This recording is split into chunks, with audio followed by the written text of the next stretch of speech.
आज जानेंगे हम गुप्त साम्राज्य। गुप्त साम्राज्य के विषय में आज का क्लास चलेगा। सबसे पहले हमको ये जानना है जो गुप्त वंश की स्थापना किसने किया था। तो गुप्त वंश की स्थापना श्री गुप्त द्वारा किया गया था और श्री गुप्त जो 240 ईस्वी से लेकर के 280 ईस्वी तक राज संभाला था। कौन? तो गुप्त वंश का संस्थापक था कौन? श्री गुप्त। श्री गुप्त के बाद राजगद्दी पे बैठता है कौन? तो घटोत्कच। कौन बैठता है? घटोत्कच गुप्त बैठता है जो 280 ईस्वी से लेकर के 319 ईस्वी तक अपना राज्य संभाला था। और घटोत्कच गुप्त के समय में ही गुप्त वंश के राजनीति का जो है इतिहास प्रारंभ होता है। लेकिन श्री गुप्त के बाद घटोत्कच गुप्त के बाद चंद्रगुप्त प्रथम जो बैठता है राजगद्दी पर वो 319 ईस्वी में बैठता है। कितने ईस्वी में बैठता है? 319 ईस्वी में बैठता है। 319 ईस्वी में बैठने के बाद इन्होंने जब गद्दी संभालता है तो गद्दी संभालने के उपलक्ष्य में एक कनिष्क जो गद्दी संभाला था उसके उपलक्ष्य में कौन से संबंध शुरू किया था? शक संबंध शुरू किया था। और यह जो गद्दी पे बैठता है तो यह कौन से संबंध शुरू करता है? तो गुप्त संबंध का शुरुआत करता है। ठीक है। तो अगर एग्जाम में पूछा जाता है जो शक संबंध का प्रारंभ कब हुआ था, तो शक संबंध का प्रारंभ 78 ईस्वी में हुआ था। कब हुआ था? 78 ईस्वी में हुआ था। और गुप्त संबंध का प्रारंभ कब हुआ था? गुप्त संबंध का प्रारंभ 319 ईस्वी में हुआ था, जो चंद्रगुप्त प्रथम के द्वारा गुप्त संबंध चलाया गया था। और शक संबंध चलाया गया था कनिष्क के द्वारा, कुषाण वंश के शासक कनिष्क के द्वारा चलाया गया था। ठीक है।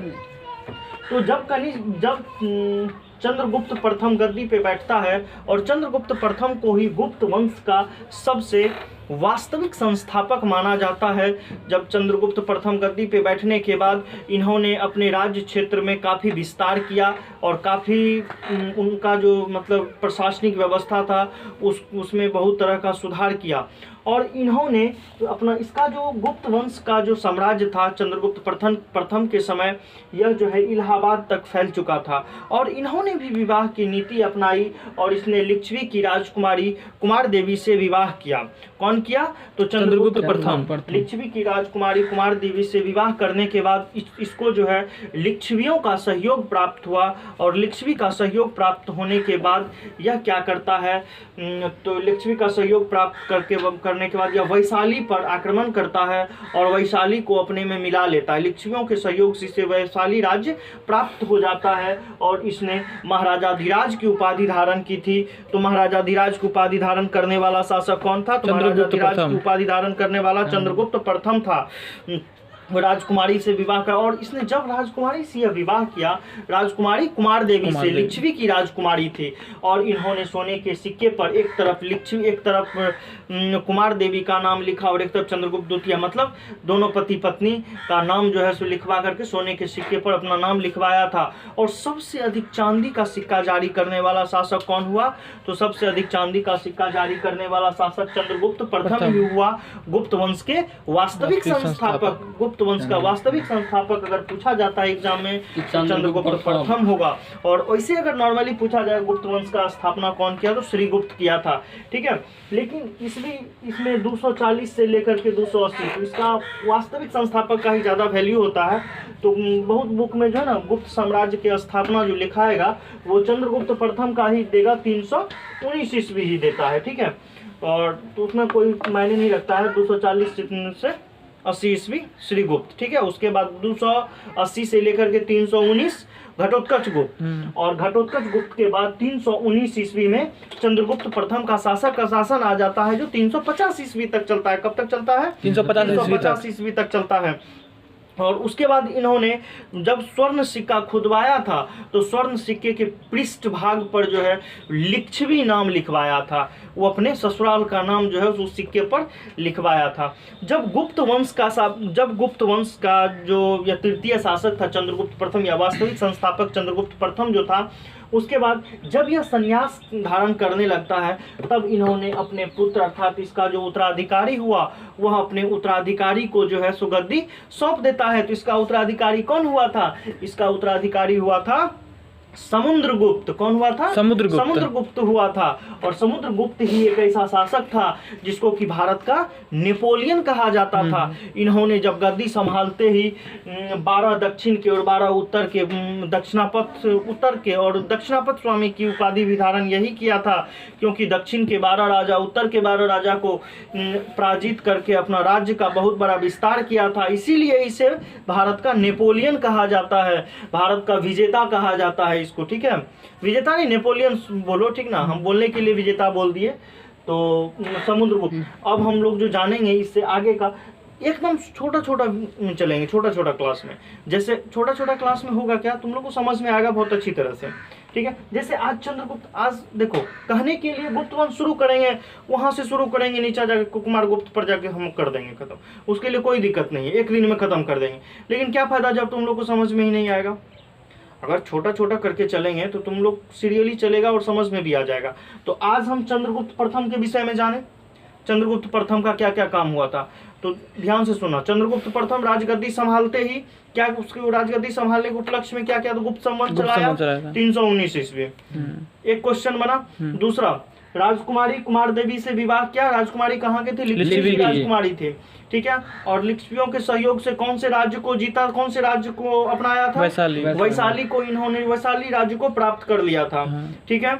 उसके बाद जब यह सबसे अधिक चांदी का सिक्का जारी करने वाला शासक कौन था? चंद्रगुप्त प्रथम, ठीक ना, कोई दिक्कत नहीं यहाँ पे।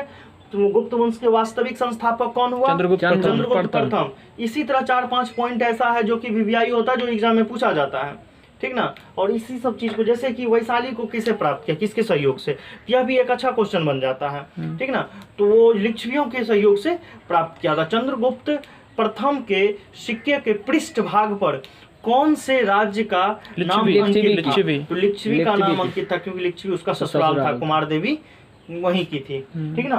तो आज यहीं तक रहेगा गुप्त वंश का, चंद्रगुप्त प्रथम। अब हम जानेंगे इसका साहित्यिक स्रोत, गुप्त वंश के विषय में साहित्यिक स्रोत जानेंगे। वो आखिर गुप्त वंश को जानने के लिए कौन कौन सा स्रोत आता है। तो गुप्त वंश के इतिहास जानने का स्रोत, तो इतिहास जानने का 3 स्रोत, किसी का भी इतिहास जानने का 3 स्रोत है। पहला स्रोत हो जाता है साहित्यिक स्रोत, दूसरा स्रोत हो जाता है पुरातात्विक स्रोत, और तीसरा स्रोत हो जाता है विदेशी विवरण, ठीक ना। तो आज हम लोग जानेंगे किसको, तो साहित्यिक स्रोत के विषय में। किसके विषय में? साहित्यिक स्रोत के विषय में।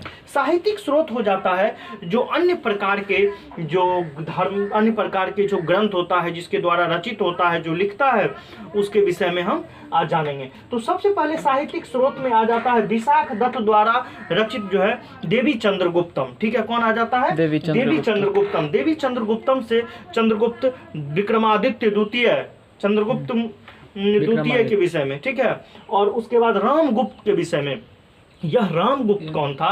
रामगुप्त ने अपनी पत्नी, रामगुप्त को मारने वाला कौन था? इसका भाई ही था, रामगुप्त को मारा था, रामगुप्त को मारा था इसका भाई। कौन? तो चंद्रगुप्त विक्रमादित्य ही मारा था, क्योंकि एक ऐसा मुस्लिम शासक था जो कि कह दिया था जो उसकी पत्नी से वो विवाह करेगा, नहीं तो उसको अगर विवाह करवा देता तो राज बच जाएगा, अगर नहीं करवाएगा, या उसकी पत्नी बहुत सुंदर थी, विवाह नहीं करवाएगा तो उसका राज्य जो है हड़प लिया जाएगा।